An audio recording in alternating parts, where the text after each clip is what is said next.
Hello and welcome to UC Today. I'm Senior Editor Tom Wright, and in this session we're going to be talking about the Microsoft Teams SIP Gateway.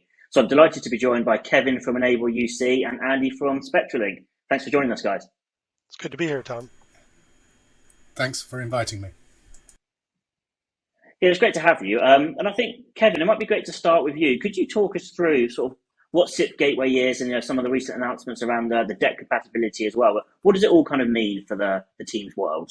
Yeah, that's a great question and a great place to start. So the SIP gateway allows you to connect compatible SIP devices to Teams.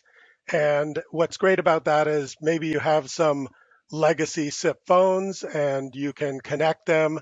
That was announced right at the end of 2021. And that allows you to make, receive, put calls on hold, handle simultaneous calls, transfer calls, do all the kind of regular things you'd expect to do with a phone.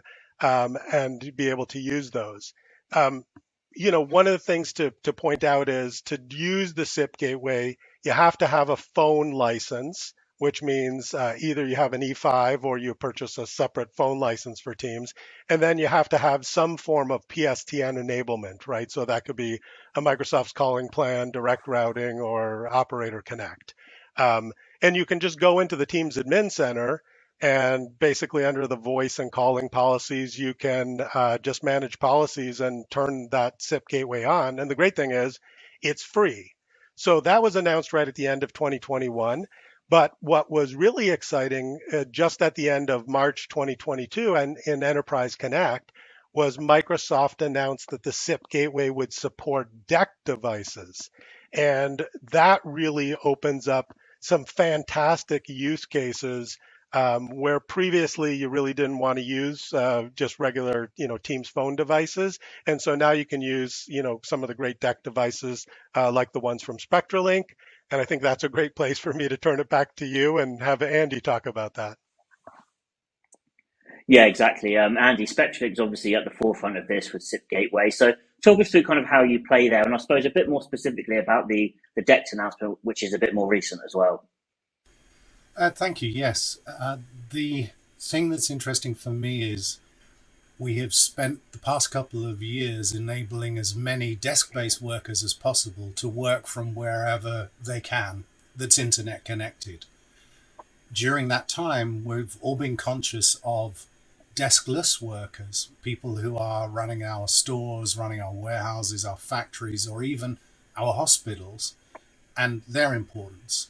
What this announcement does is it allows us to connect those business critical deskless workers to the world's favorite unified communication and collaboration platform, which is great news for businesses who want that uniform voice topology for all their users.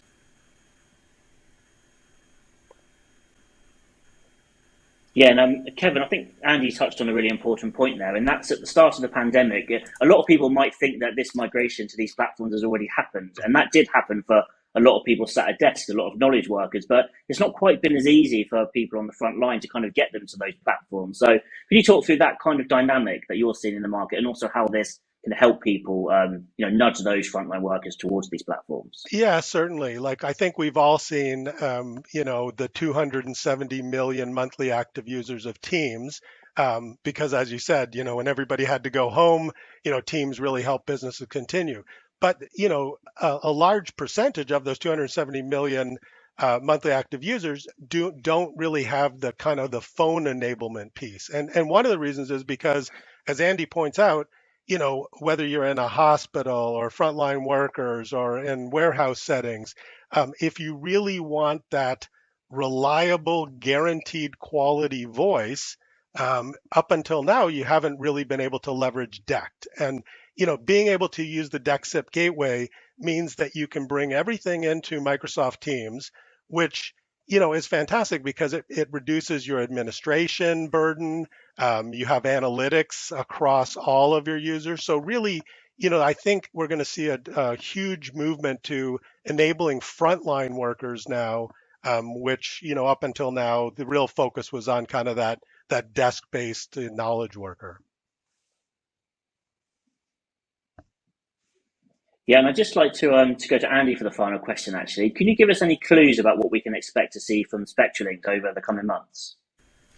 Certainly. I guess we have to concentrate in 2 or 3 main areas. Our customers are those critical deskless workers, so we need to continue existing better in that space between the core control platform and the applications that those workers need to do their jobs. So that's one part, constantly keeping that refreshed. And from a constant refreshment perspective, making sure the products evolve to suit their changing use cases. So whether that's the environment that they're working in, or whether it's the way in which they're carrying out their roles, we need to make sure we're keeping up with that. And then the final piece is those customers, when they're migrating to the UCaaS platforms that their businesses want to, for all the reasons that Kevin talked about, we need to make sure that infrastructure, the physical infrastructure in their factory locations, in their hospitals, in their warehouses, isn't the final hurdle to getting them onto those uniform voice topologies. So it's about helping customers to do that.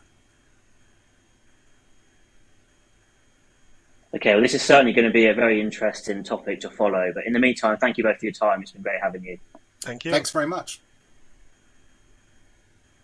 And thank you everyone for watching. We hope you enjoyed this video. If you did, give us a like and a share on social media, and we'll see you next time.